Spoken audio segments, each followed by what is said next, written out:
오늘은 레위기 23장을 보는 날입니다. 23장 1절로 3절 제가 읽겠습니다.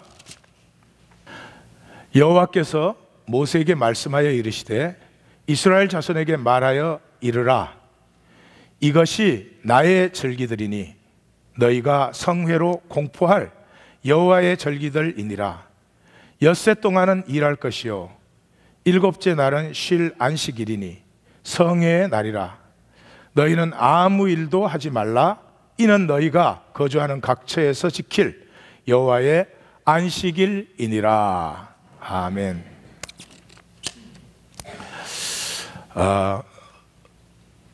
하나님의 모든 뜻은 우리 한 사람 한 사람이 진정한 자기, 참 나, 사실은 그냥 나, 이게 더 확실한 표현인데요. 그냥 나를 찾게 하시는 것이죠. 이 내가 나됨을 찾는 것은 동전의 양면처럼 두 가지 중요한 면이 있습니다. 나에게는 내가 나됨을 알고 누리지 못하면 항상 피해자로 살아야 됩니다. 삶은 쉽지 않습니다. 삶은 어렵습니다. 하나님이 왜 세상을 이렇게 힘들게 만드셨을까 할 정도로 쉽지 않은 것이 삶입니다. 그렇게 쉽지 않은 도전으로 주신 이유는 하나님이 우리에게 주신 생명이 그만한 능력이 충분히 있기 때문에, 우리에게 주신 도전을 충분히 이길 뿐만 아니라 충분히 넘을 뿐만 아니라 그것으로 말미암아 오히려 가치와 의미를 창조할 수 있기 때문에, 하나님이 우리를 그렇게 창조하셨기 때문에 우리가 삶에서 만나는 도전은 그렇게 쉽거나 만만치 않습니다. 우리의 기도는 하나님, 그래서 삶을 편하게 해주세요. 뭐 아무 일도 일어나지 않게 해주세요. 문제 없게 해주세요. 우리 애들은 그냥 좋은 일만 생기게 해주세요. 뭐 이런 기도를 드리는 시간이 있습니다. 드리는 시간이 있음에도 불구하고 그 기도에 사로잡혀 있다면 영원히 자라지 않는 아이와 같아지는 것입니다. 내가 나됨을 알면서부터 삶에서 이런 상황이 일어나도 저런 상황이 일어나도 쉽지 않은 도전이죠. 그럼에도 불구하고 그것에 내가 react, 그냥 조금 좋으면 해, 조금 어려우면 힘들고, 그냥 그렇게 그냥 끊임없이 현상에 반사하는 것이 아니라 어떤 현상이 내게 나타나도 내가 나의 나됨으로 나의 길을 뚜벅뚜벅 걸어가는, 하나님이 주신 생명을 사는 유일한 길은 내가 나됨을 알고 살기 시작할 때만 가능한 것입니다. 다시 말해서 이 나됨이 없으면 피해자로 삽니다. 나는 왜 그런 부모를 만났을까? 나는 왜 이런 배우자를 만났을까? 나는 왜 자식까지도 이럴까? 나는 왜 뭐 이럴까 저럴까? 삶 전체가 피해자로 되는 것입니다. 아무도 피해자가 없습니다. 하나님 그렇게 창조하신 적이 없죠.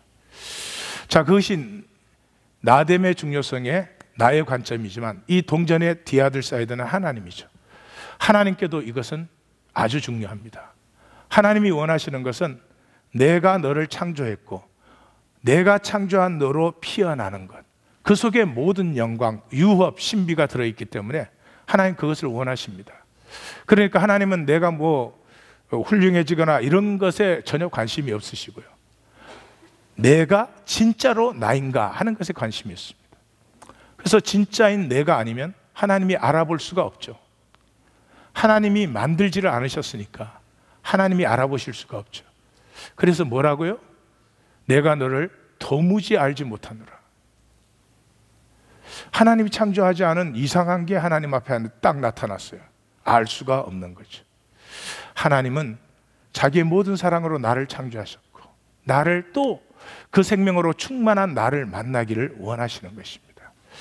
그래서 우리 신앙의 핵심은 사도 바울이 고백하는 것처럼 하나님의 은혜로 나의 나됨이 피어나는 것입니다. 이 나의 나됨은 가장 정확하게 말하면 그냥 나이면 됩니다. 그냥 나예요. 뭘 멋있게 만들려는 것도 아니고 남보다 훌륭해야 되는 것도 아니고 남보다 잘나야 되는 것도 아니고, 그건 나됨을 모를 때 하는 일이죠. 이 세상에 어떤 나무가 다른 나무보다 멋있으려고 하겠어요? 예?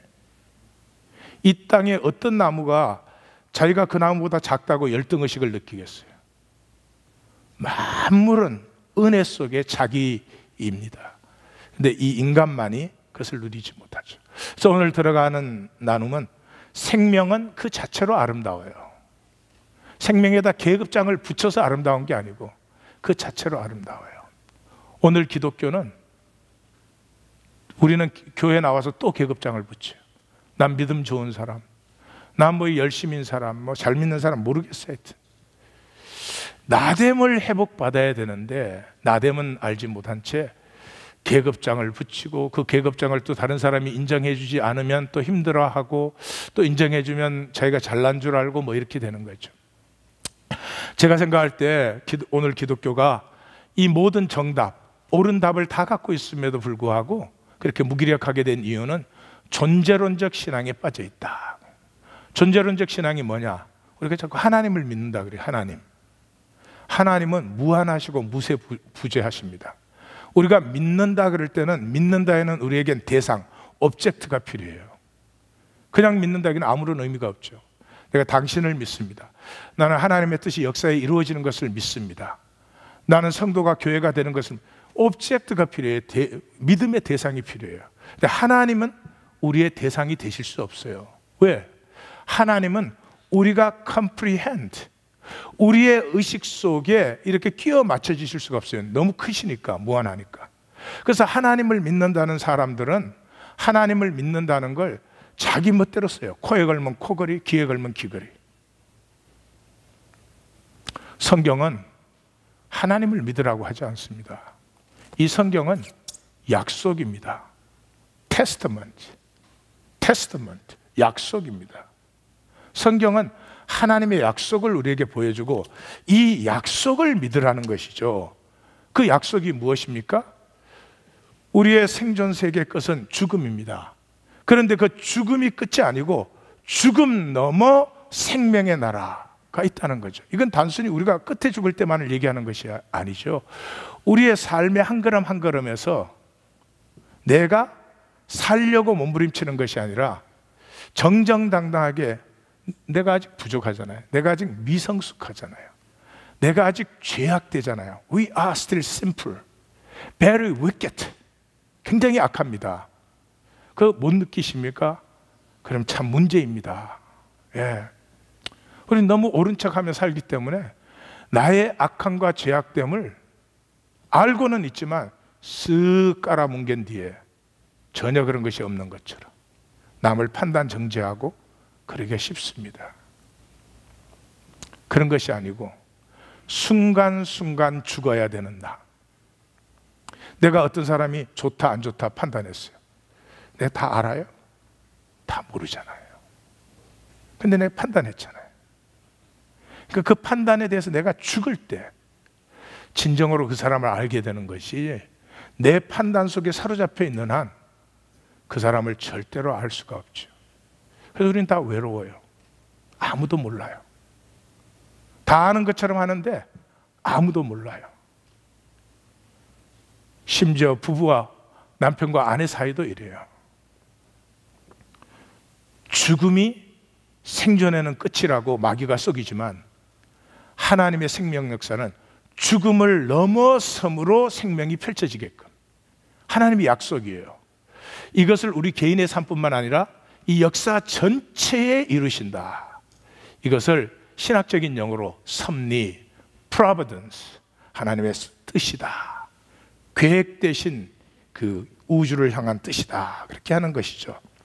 그래서 그 약속을 신뢰하는 믿음을 가르쳐 주시기 위해서 구약의 챔피언이 누구예요? 아브라함 아니에요. 아브라함에게 대표적인 사건은 그 이삭이 출생하는 것과 이삭을 모리아산에서 제사 드리는 거죠. 이삭이 출생하기까지 어떻게 했습니까? 굉장히 오래 기다렸어요. 100세가 될 때까지 기다렸어요. 인내예요, 인내. 그래서 요한계시록에 가면, 성경의 마지막 결론 부분에 가면 믿음을 전부 인내라고 표현합니다. 인내라고. 빌라델피아 교회를 향해서 내가 나의 인내의 말씀을 지켰다. 성도들이 이 마귀의 속임과 핍박 속에서 인내한 자들, 그 인내한 자들이 흰옷 세마포를 입고 어린 양의 혼인잔치에 나오는 거죠. 그 다음에 이제 모리아산에 이삭을 제사 지내는데, 이때 가장 중요한 것은 자원하는 심령입니다. 이걸 뭐 억지로 드리면 아무 소용이 없어요. 근데 정말로 자원하는 심령으로 드리도록, 그걸 위해서 창세기 12장에서 22장까지 아브라함이 무수한 실패를 지나가게 합니다. 처음에 막 애굽 내려가는 것부터 시작해서 이스마엘 낳는 것부터 해서 계속 실패를 하죠. 그것을 통해서 자기가 생각할 때 옳은 대로 한 것이 얼마나 허무한 결과를 낳는가 하는 걸 만나죠. 그래서 절대로 인간으로 받을 수 없는 도전을 받았는데, 나의 생각보다 그의 말씀이 훨씬 옳고 복된 것을 알아서 자원하는 심령으로. 그렇죠? 그 창세기 22장을 읽어보면은 아브라함이 이삭을 제사 드리기 위해서 데리고 가는데, 아침에 일찍이 일어나, 그렇게 되어 있습니다. 아침에 일찍이 일어나는 날, 어떤 날일까요? 신경질 나는 날, 보통 날, 소풍 가는 날, 소풍 가는 날, 자식을 제사 지내는데, 그게 믿음이에요. 인내와 자원함이에요. 인내와 자원함을 합치면 뭐예요? 바라볼 약속이 있는 거죠. 바라볼 약속이 있기 때문에 인내하는 것입니다. 무조건 견디는 게 아닙니다. 이 인내의 과정이 쉽지 않은데도요, 그것을 훌륭히 갑니다. 왜 그래요? 자원하기 때문에. 그것이 정말로 내가 원하는 것이기 때문에. 이삭을 제사 드릴 수 있는 이런 자리에 도달하게 되는 것이죠. 이것을 신약에 나타낸 것이 나사렛 예수의 십자가와 부활입니다. 자, 하나님의 섭리는 생명의 나라가 되게 하는 것인데, 이 생명 나라는 뭐냐? 한마디로 말하면 다 통하는 거죠. 생명은 통해요. 생존은 안 통해요. 우리가 서로 안 통하고 있다면 여기에 모여서 예수 이렇게 말은 할지 모르지만 생존의 사람들이지 생명의 사람은 아니에요. 남편과 아내가 한 침대에 누워서 잘 수 있지만 통하지 않으면 생존을 같이 협력하고 있는 거지 생명을 누리는 건 아니에요. 생명은 나누어질수록 풍성하게 됩니다. 그래서 모든 섭리를 골로새서 1장 20절에 이렇게 말하잖아요. 십자가의 피로 화평을 이루사 그리스도 안에서 만물이 자기와 화목하게 된다. 샬롬. 만물이 통하게 되는 것이죠. 그래서 이 섭리가 나타난 사람들의 모습이 사도행전에 아주 잘 나타나져 있습니다. 2장 44절 45절 두 절만 같이 읽어볼까요? 믿는 사람이 다 함께 있어 모든 물건을 서로 통용하고 또 재산과 소유를 팔아 각 사람의 필요를 따라 나누어 주며. 이런 말씀을 읽었을 때 나에게는 어떤 생각이 떠오르나 잠깐만 생각을 해두세요. 나에게는 저런 말을 딱 읽으면 어떤 생각이 떠오르나. 자, 섭리는 통이에요. 그래서 우리 성경의 하나님은 삼위일체 하나님 아니에요. 세 분의 완전히 다른 하나님이 완전히 하나로 통하고 있다고요. 구원이 뭐예요? 땅에서 매면 하늘에서도 매고 땅에서 풀면 하늘에서도 풀려요. 단절되었던 단절 중에 단절이 땅과 하늘의 단절이었는데 그 땅과 하늘이 통하는 것, 그게 구원이에요. 구원을 받았으면 반드시 통하게 돼 있다고요. 이게 교회 나와가지고 멤버십 얻는 걸로 이렇게 기독교는 바꿔놨는데 그거는 참 웃기는 예이에요. 교회가 뭐예요? 오순절에 성령이 임하심으로 교회가 출발됐는데 교회가 어떻게 출발됐어요? 모든 언어가 통했잖아요. 우리는 지금 부모와 자식의 언어가 안 통해요. 그래서 아이의 감정 언어 배우기 이런 거 해야 된다고. 예. 예, 잘 많이 배우셔야 돼요. 그런데 부모와 자식 정도가 아니라 언어가 완전히 달랐던 사람들이 통하기 시작하죠. 통하기. 근데 언제 그렇게 통해요? 진짜이면 통해요. 통하려고 노력해서 통하는 게 아니에요.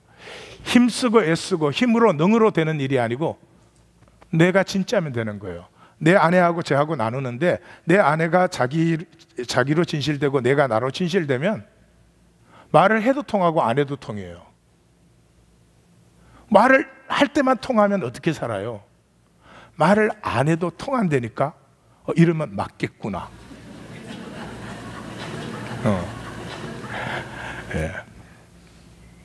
통한다는 말은 이렇게 무슨 뭐 노력과 힘과 능력 그건 안 통하니까 노력하는 거죠. 그냥 통하는 거죠. 왜 통해요? 진짜니까. 진짜는 통해요. 우리끼리만 통해요? 아니에요. 바람과 통해요. 새와 통해요. 나무와 꽃들과 햇살과 이 땅의 모든 것과 통해요. 자, 그렇게 내가 진짜가 되기 위해서 필요한 건 딱 한 가지밖에 없어요. 용기. 무슨 용기예요? 존재의 용기. 이건 제 말이 아니고 폴 틸릭이라는 신학자의 말인데 courage to be. 내가 나일 수 있는 용기가 믿음이다. 정말 잘 표현하신 거예요. 정말 잘 표현하신 거예요. 이번에 한국 가니까 한국 그 교회들은 이상한 얘기를 하더라고요. 뭐 신학이 교회를 망쳤다. 그래서 신학이 없어야 된다. 이런. 그게 자기 신학이야. 예? 우리 모두는 삶의 철학이 있어요. 철학이 없는 사람은 없어요. 좋은 철학을 가지고 있을수록 가치 있게 살 수 있어요. 철학이 천박하면 안 돼요. 어떻게 됐든 내 이익만 챙기자. 어떻게 됐든 남은 어떻게 되든 나 혼자 잘나면 된다. 이런 철학, 그게 무슨 삶을 위대하게 만들 수가 있어요. 우리가 믿는 그게 우리의 신학이에요. 그래서 좀 신학 공부 좀 하지. 공부들 제대로 안 하고는 영성이 우리로서는 발벗고 따라가기도 힘든데 대단한 분들이에요. Courage to be. 이게 일생을 걸고 만난 얘기를 하는 건데 성경이 말하는 믿음을 배우지 않고 인간이 본능적으로 가지고 있던 그 믿음을 가지고 자꾸 믿음 그러니까 말은 성경 얘기를 하는데 삶은 뭐 불교 믿으나 유교 믿으나 도교 믿으나 무당 믿으나 별로 다를 바가 없잖아요.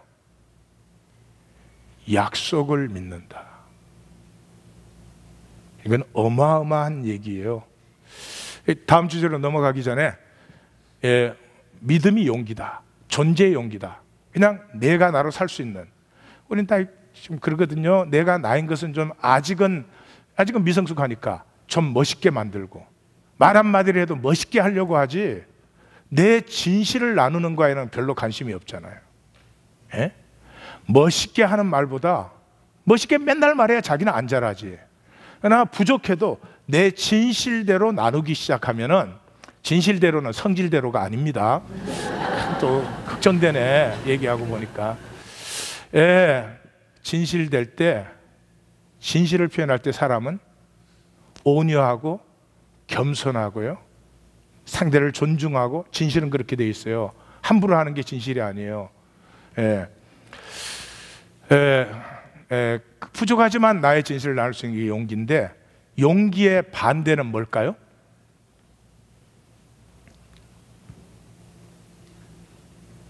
대답 안 하면 좋아 나도 뭐. 두려움. 집에서 맞는 사람들은 이렇게 두려워해요. 담대하지 못하고. 자, 용기의 반대가 뭘까요? 비굴. 그렇죠. 비겁한 거예요. 여러분 비겁이 뭔 줄 아세요? 자기는 살지 않고 남을 고치려고 해요. 비겁한 부모는 자기는 살지 않아. 애 보고는 이렇게 살아라 그래요. 애 그렇게 됩니까? 전혀 안 됩니다. 용기 있는 부모는요, 애를 보고 이래라 저래라 하지 않아요. 자기가 살아갈 뿐이에요. 그리고 이 아이는 하나님이 창조하시고 하나님이 보냈으니까 하나님께서 인도하실 것을 믿어요. 그럼 내가 안 만들어도 되지. 그게 안 믿어지면 내가 만들어야 되지. 내가 성도를 만들었더니 옆골이 됐구나. 그래서 진짜가 되면 그냥 통해요. 그래서 사도행전 4장 32절 다 같이 읽습니다. 믿는 무리가 한 마음과 한 뜻이 되어 모든 물건을 서로 통용하고 자기 재물을 조금이라도 자기 것이라 하는 이가 하나도 없어졌더라. 아까도 제가 44절 45절 읽고 무엇이 느껴지십니까 그랬죠? 지금 이 말씀을 읽고 무엇이 느껴지십니까? 만약에 저건 불가능해. 누가 저렇게 살아? 저렇게 살 수 있는 사람은 없어. 그렇게 느껴지시거나 생각이 되면 이 말이 아니고요, 그게 자기예요. 안 믿는 거예요. 하나님의 약속이 전혀 실제로 안 느껴지시는 거예요. 이 말씀을 딱 읽었을 때 믿는 사람이 다 함께 있어서 모든 물건을 서로 통용하고 모든 재산과 소유를 팔아 각 사람의 필요를 나누어 주며, 이런 말을 딱 읽는 순간에 얼마나 행복할까, 얼마나 자유한 사람들인가. 그곳에서는 내가 잘난 척할 필요도 없고 내가 정죄받을까 봐 두려워할 필요도 없고 나 또한 누구도 판단 정죄할 필요가 없고 얼마나 좋을까. 그렇게 느껴지시면 그게 믿는 거예요. 구원 받으신 거예요. 생각에 쏙지 마십시오. 안 믿는데 생각으로는 얼마든지 믿을 수가 있어요. 제 없는 동안 어떤 선지자가 그러더라고요. 그 생각으로 떡을 하면 조선 팔도를 먹인다고. 아무리 봐도 그 참 훌륭한 표현이더라고요. 맞습니다. 생각으로 하면 조선 팔도를 먹이지, 근데 실제로는 옆집 사람도 주기 아깝지. 생각에 속으시면 안 돼요. 자, 오늘 레위기 23장인데요. 우리 하나님교회 본문은 정말 전율이 일어나요. 지난 주일이 로시 하샤나 나팔절이었습니다. 그로부터 10일 후에 숙제일이 되기 때문에 이번 화요일이 용키퍼입니다. 그리고 다음 주일부터 장막절, 스콧이라고 하죠. 장막절이 시작됩니다. 유대인의 가장 결론적인 절기가 시작될 때 우리가 절기를 딱 나누게 하시는, 참 놀라워요. 별로 안 놀라시지만 나는 놀라워요. 성경에 7절기가 있습니다. 7절기 중에 가장 중요한 3절기를 3대 절기라고 합니다. 그 3대 절기는 제가 저 앞에 별표를 붙여놨는데 유월절, 오순절, 장막절 그렇습니다. 자, 이 7절기의 핵심이 뭐냐? 안식입니다. 그래서 1절에서 3절까지 먼저 안식일에 대해서 얘기하는 거죠. 안식이 뭐예요? 내가 나인 것이 안식이에요. 내가 그냥 나일 수 있으면 편안해요. 내가 나일 수가 없으면 편안하지가 않아요. 나를 멋있게 만들어야 되는데, 나의 사람들에게 이렇게 보여야 되는데, 이 사람들이 내가 이렇게 보이기를 원하는데 이렇게 안 봐주네, 뭐 이러면서 드글드글 끓지. 드글드글 끓지. 드글드글 끓지. 표정은 그러고 있지만 드글드글 끓지. 어떻게 알까요? 설교자의 예화는 자기 경험에서 나오는 거예요. 인간이 가장 아름다울 때는요, 계급장 멋있는 거 붙였을 때가 아니에요. 속지 마세요. 계급장 아무리 갖다 붙여도 멋있지 않아요. 이번 한국 방문에서도 멋게 성공한 사람, 멋게 높으신 분들 만났지만 본인도 그렇다고 뭐 떳떳해 하지도 않고요. 또 제가 보기에도 그렇게 뭐 위대하지 않아요. 먹을 때 보니까 내가 더 많이 먹더라. 내가 더 위대해. 썩지 마십시오. 인간이 가장 아름다울 때는 자신으로 편안할 때예요. 자신으로 편안할 때예요. 그냥 자기일 수 있을 때. 그래서 아이들이 이쁜 거 아니에요. 아이들이 성숙한 척해요? 예? 친교실 나가시면 아이들이 성숙한 척 합니까? 막 뛰다가 어른 보면 거루 이래요? 그러니까 이쁜 거예요. 근데 왜 우리는 미운 짓만 골라서 하는지, 미운 짓만 골라서 하는지. 옆에 분에게 자기 얘기다 얘. 자, 그럼 이제부터 일곱 절기로 들어가겠습니다. 일곱 절기로 들어가기 전에 3대 절기에는 이스라엘의 모든 남자는 예루살렘 성전으로 가야 되는 그런 그 절기가 유월절, 오순절, 그 다음에 장막절 그렇다. 예. 자, 그런데 이 일곱 절기는 본문에서 자세히 읽어보시고 본문 체험을 하시고 예수님의 생애를 얘기하고 있어요. 그 말은 우리의 생애가 이렇게 돼야 된다 그 말이에요. 그래서 제일 첫 번째 뭘로 시작돼요? 유월절로 시작돼요. 유월절은 설날이에요. 아까 나팔절이 설날이라고 했는데 그렇습니다. 나팔절은 농력으로, 원래 달력으로 설날이고, 유월절은 이스라엘 백성이 애굽에서 구원됨으로 말미암아 종교역의 설날이에요. 그래서 1월 14일이 유월절입니다. 1월 14일이니까 요일은 어느 요일도 될 수가 있는 거죠. 근데 신약 성경에서는 그리스도께서 유월절 어린 양으로 죽으셨다, 희생되셨다, 반복해서 나오는 말이죠. 그러니까 예수님이 그 돌아가신 날이, 성경은 해 지면서 하루가 시작돼서 다음 날 해질 때까지 하루예요.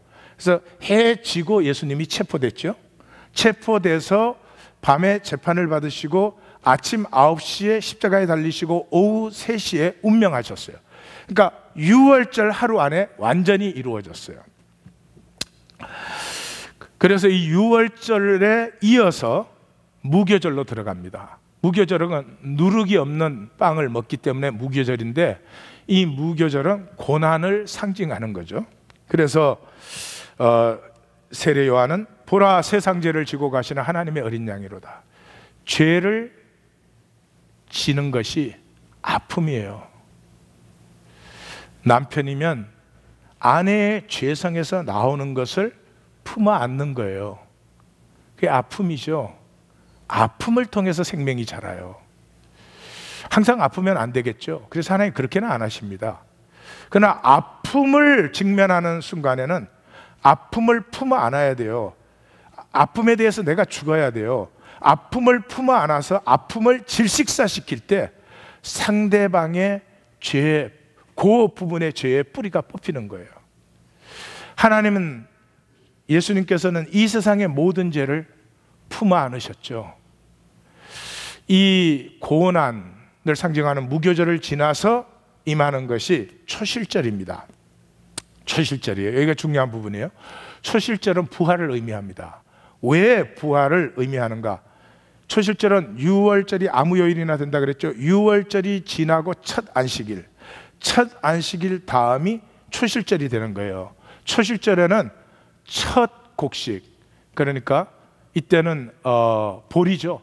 보리를 추수해서 곡식단 자체를 이렇게 요제로 흔들어서 하나님 앞에 이렇게 흔들어 드리는 것입니다. 그러는데 이렇게 되어 고린도전서 15장 20절에 그리스도께서 죽은 자 가운데 다시 살아나사 잠자는 자들의 뭐가 되셨다? 첫 열매가 되셨다 그랬죠. 근데 오늘 23장 본문에 이런 말이 나와요. 초실절에 너희는 너희 하나님께 예물을 가져오는 그날까지 떡이든지 볶은 곡식이든지 생이삭이든지 먹지 말라. 그러니까 초실절에 하나님 앞에 곡식단을 가지고 와서 하나님이 그걸 받으실 때까지 곡식을 어떻게 하라고요? 먹지 말라 그랬어요. 신약 성경에 보면 굉장히 재미있는 부분이 나와요. 여자 제자들이 새벽에 동이 트기 전에 무덤으로 달려갔어요. 왜 무덤으로 달려갔을까요? 예?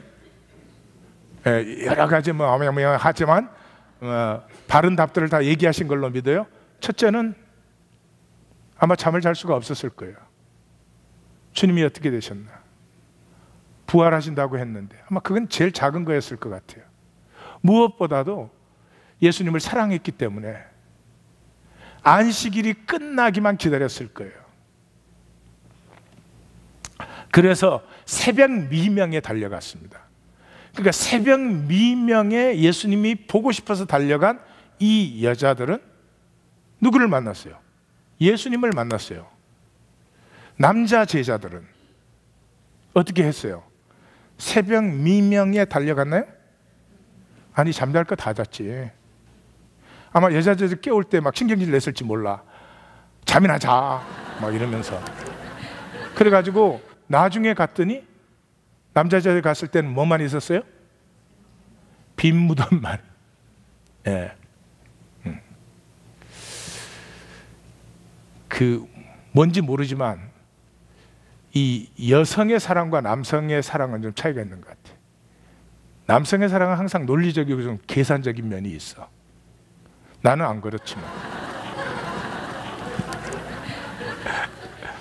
근데 여자들은 애를 낳아서 기르고 그 모성애 때문에 그런지 그 어떤 정말 사랑하는 대상에 대해서는 그 순전함이 있는 것 같아요. 그래서 부활하신 주님을 만났는데 주님이 뭐라 그랬어요? 나를 붙잡지 말라. 내가 아직 아버지께로 올라가지 못했다 그랬죠. 초실절이 부활이라고 했죠. 첫 열매라 그랬죠. 예수님이 잠자는 자들의 첫 열매가 됐다 그랬죠. 이 첫 열매를 하나님이 받으실 때까지 먹거나 볶거나 그러지 말라 그랬죠. 그러니까 예수님이 아버지에게 받음이 될 때까지 제자들이 만지면 됩니까? 안 됩니까? 안 되죠. 그래서 이제 여자들이 그 천사가 갈릴리로 가라. 거기에서 너희 모두를 부활하신 주님이 만나 주실 것이다. 그래서 기쁨과 두려움으로 다름질할세. 너무 좋아갖고 막 달려가는 거예요. 달려가서 남자 제자를 깨웠더니 그때서야 베드로가 요한이랑 일어나가지고 이렇게 막 무덤으로 뛰어왔더니 일어나기는 베드로가 늦게 일어났어요.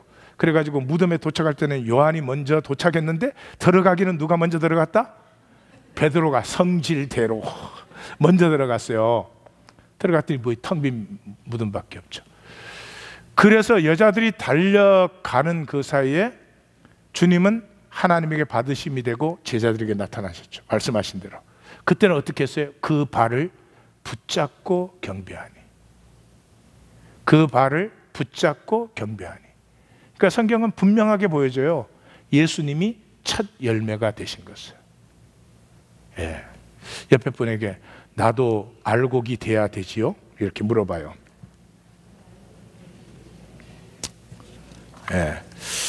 자, 이 초실절에서부터 50일이 지나면 두 번째 추수를 합니다. 이때가 밀추수를 하는 진짜 추수의 시간이죠. 그래서 7일이 7번 지나기 때문에 77절, 또 밀을 추수하기 때문에 맥추절 뭐 그렇게도 합니다. 맥주절이 아니고 맥추절. 이게 남자 성도님들이 막 입맛을 다 시시네. 성격에 저렇게 훌륭한 절도 있었네 막 이러면서. 맥추절, 오순절, 77절 다 같은 얘기예요. 근데 이 오순절은 하나됨을 말하는 거죠. 그렇죠? 자, 오늘 본문에 보면 이렇게 돼 있어요. 이 오순절에 하나님 앞에 제물을 드릴 때는 떡을 만들어서 드리는데 고운 가루에 누룩을 넣어서. 하나님 앞에 제사 드릴 때는 누룩을 넣지 말라 그랬죠. 앞에서도 무교병을 먹었죠. 근데 오순절에 와서는 누룩을 넣으라고 돼 있어요. 어디에 넣으라고 돼 있어요? 고운 가루에 넣으라고. 초실절에 드릴 때는 가루를 드렸어요? 곡식 자체를 드렸어요? 곡식 자체를 드렸어요. 그러니까 곡식 나날이 각자로 있는 거죠. 근데 고운 가루가 됐으면 이제 곡식 나날이 있어요? 없어요?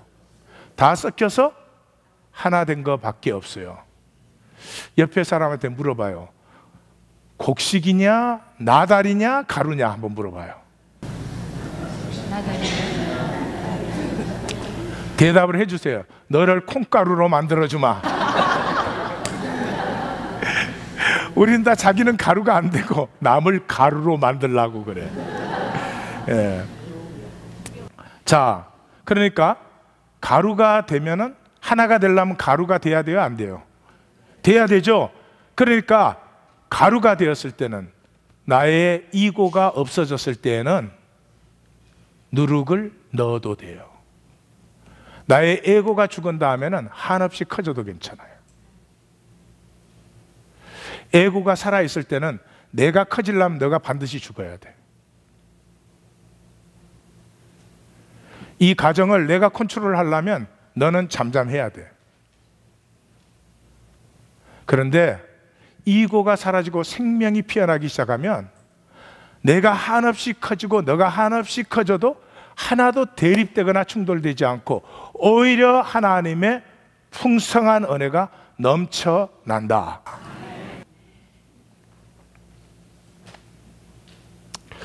아멘을 세게 했으면 넘어가려고 그랬는데 아멘을 세게 안 해서 이것도 설명을 해야 될 것 같아요.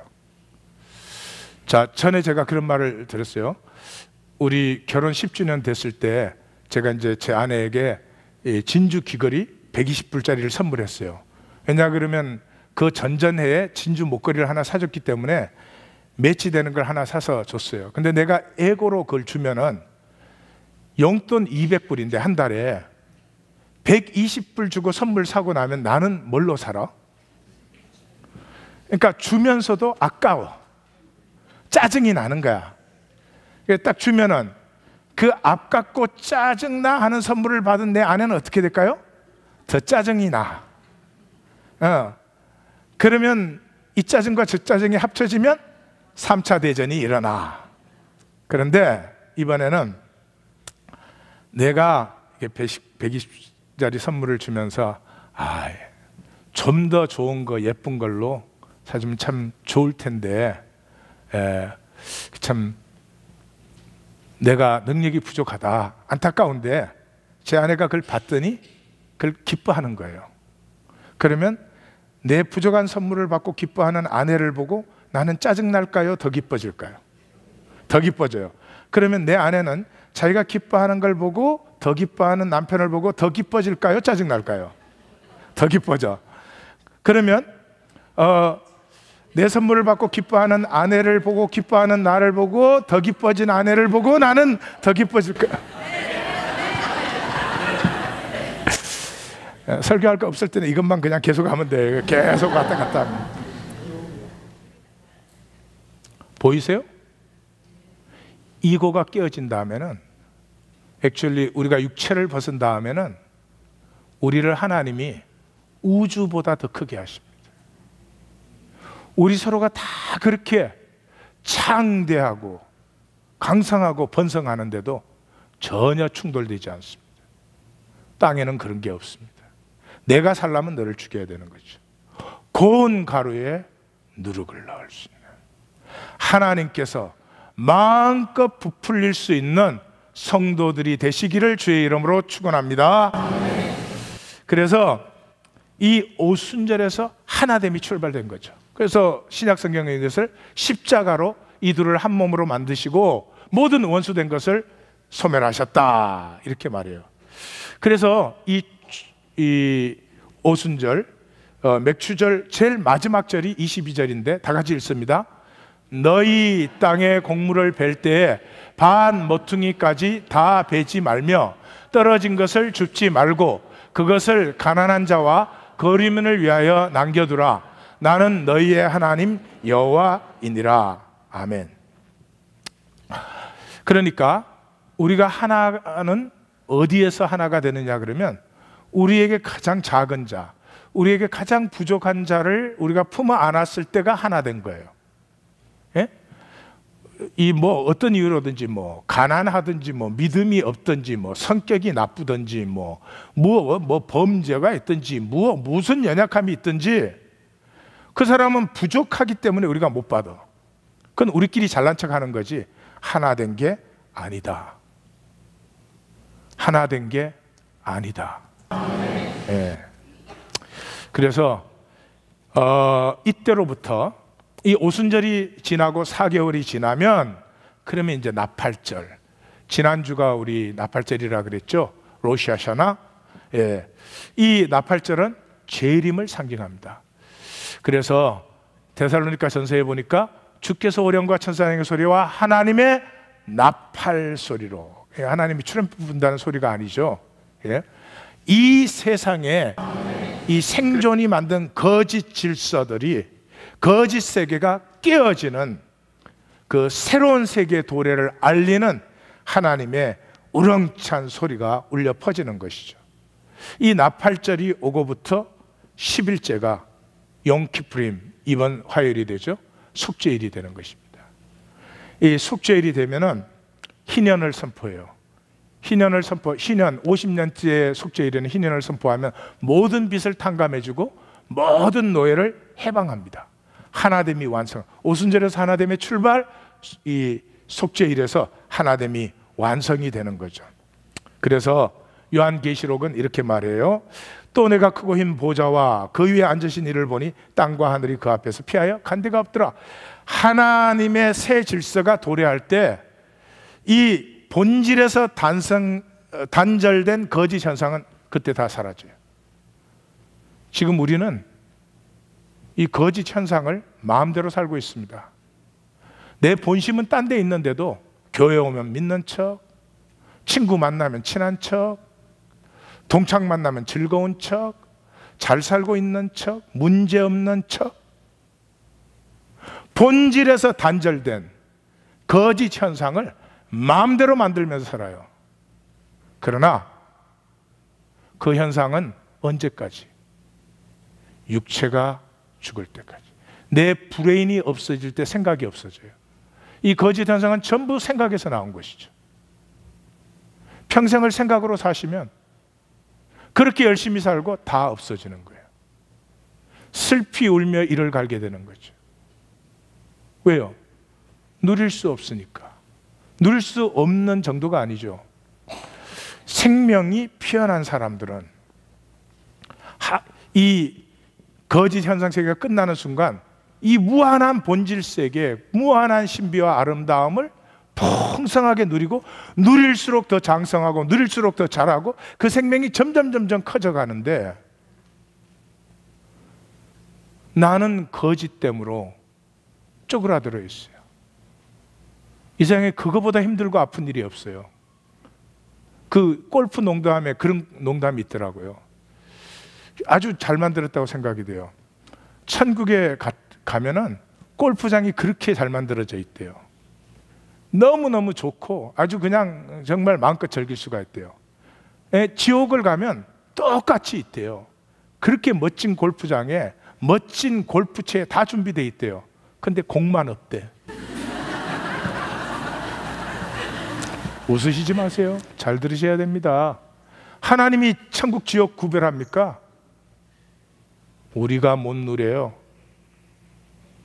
지금 못 누리면, 끝까지 가짜로 사시면, 끝까지 생각으로 내 세계 만들고 있으면.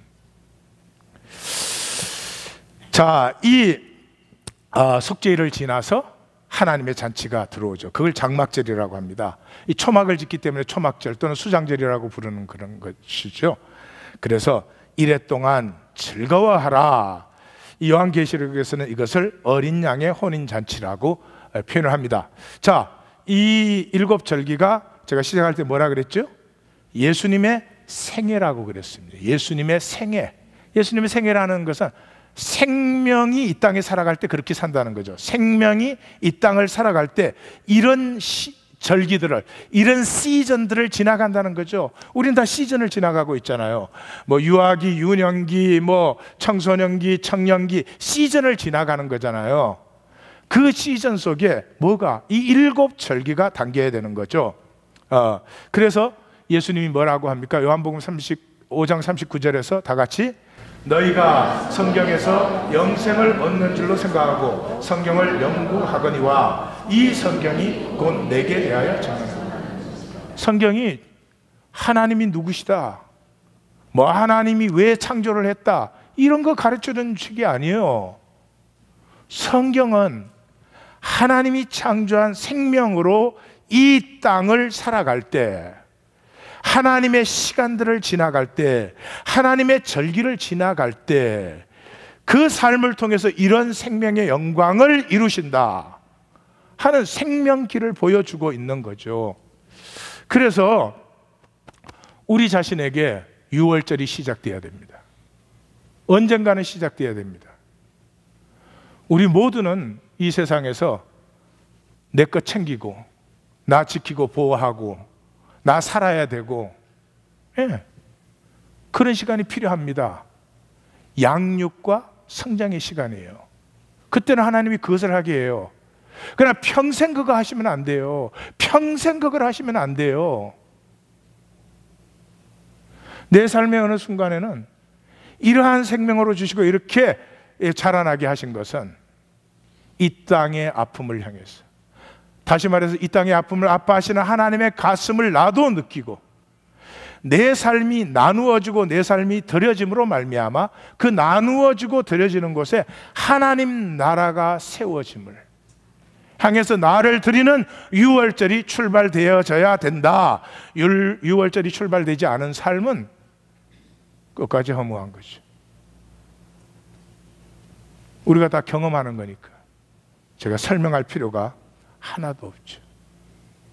그래서 나사렛 예수의 삶은 그냥 I am이에요. 그냥 자신으로 사는 거예요. 유월절이 왜 안 오는 줄 아세요? 거짓 자아에 쏘가 있으니까, 자기 에고에 쏘가 있으니까 남은 다 죽어도 돼, 나는 살아야 돼, 남의 자식은 다 죽어도 돼, 내 자식은 죽으면 안 돼. 그게 뭡니까? 그게 무슨 생명, 그게 무슨 가치가 피어나고 그게 무슨 아름다움이 피어나요? 우리에게 그런 시간은 필요하지만 평생을 그걸로 채우면 안 되죠. 거짓자로 살던 내가 하나님의 나가 피어나면서부터 약속을 바라봄으로 이 하나님의 섭리에 나를 나누기 시작하고 나를 드리기 시작하는 삶을 살게 되는 것이다. 살게 되는 것이다. 자, 관찰로 들어가겠습니다. 오늘 23장에는 성회로 모이고가 10번이 나옵니다. 성회가 뭐예요? 구별된 모임이죠.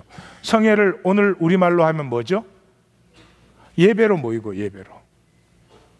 그러니까 나됨이 피어나기 위해서 절대 필요한 것이 예배입니다. 많은 사람이 예배가 뭔지 몰라요. 주일 지키는 줄 알아요. 그러니 뭐 빠졌다 나왔다 뭐 하여튼 그건 예배가 아닙니다. 예배라는 건 하나님의 아름다움, 월트, 가치, 쉽, 하나님의 아름다움을 누리는 것을 예배라고 합니다. 그래서 예배의 아름다움을 만나기까지 예배가 아닙니다. 예배를 아는 사람은 내 생애 전체를 이렇게 만든 것,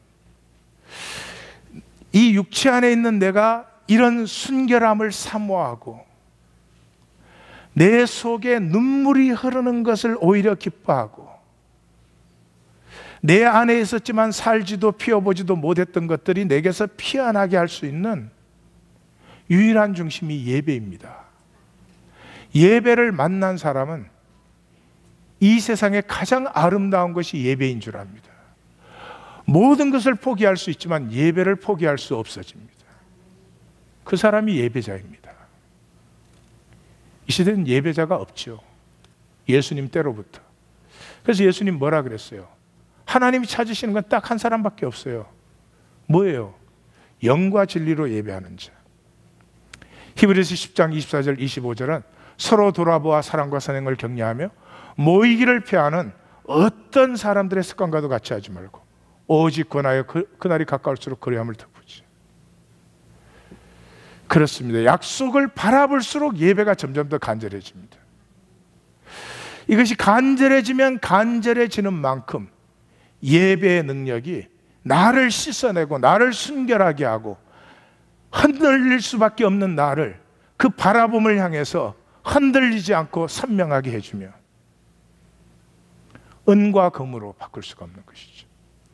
그 다음에 똑같이 아무 일도 하지 말라가 10회 나옵니다. 예배가 무슨 시간이죠? 멈추는 시간입니다. 뭐를 멈추는 시간이에요? 잘난 척하는 걸 멈추는 거죠. 나 이래 뭐 지켜야 되는 그거 멈추는 거죠. 진실을 회복하는 시간이죠. 내가 만들던 나, 내가 만들던 그 가짜 나, 그래서 중단할 수 있는 유일한 시간이에요. 친교실만 나가도 안 돼요. 친교실만 나가도 안 돼요. 이런 말씀 듣고 나가도 안 돼요. 또 막 가짜 보이느라고 막. 예? 어떻게 하면 무시 안 당할까? 하나님께서 오늘 본문에 뭐라 그런 줄 아세요? 그날에 일하는 자는 백성 중에서 멸절을 시켜라. 그럴 정도로 강조를 하는 것입니다.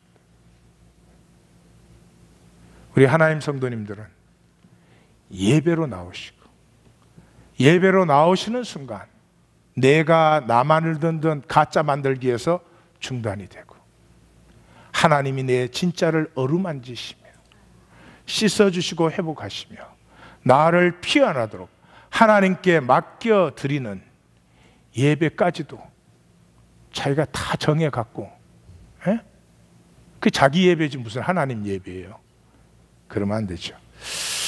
자, 그 다음에 이제 떡이 될 준비가 된 사도들, 저는 이 본문을 읽으면서 그렇게 생각을 했어요. 사도들은 이 유대인들 아니에요. 절기의 대가들이죠.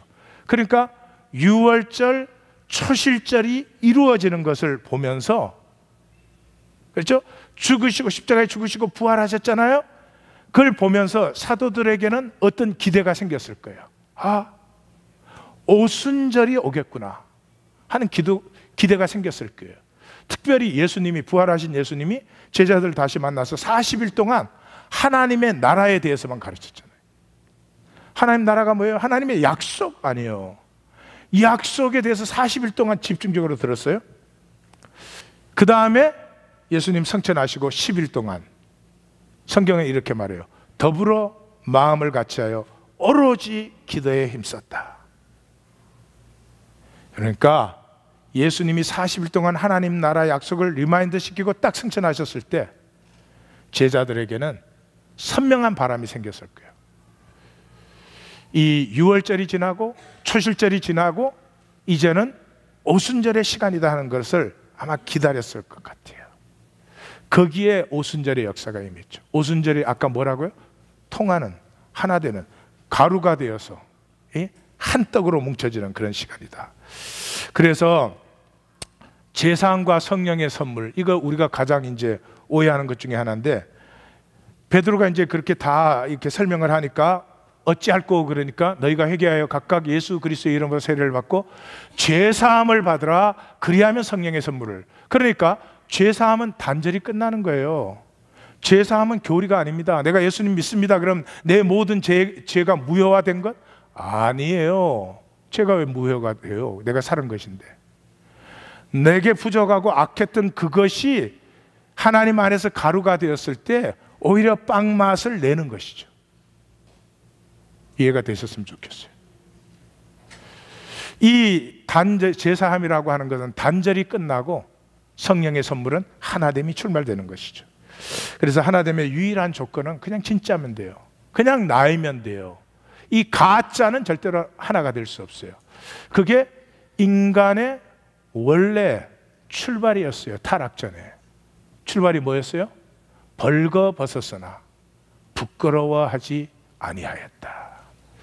우리 하나님 교회가 벌거벗었으나 우리 자신의 솔직한 모습대로이지만 부끄럽지 아니한 하나를 이루는 교회가 될 줄 믿습니다.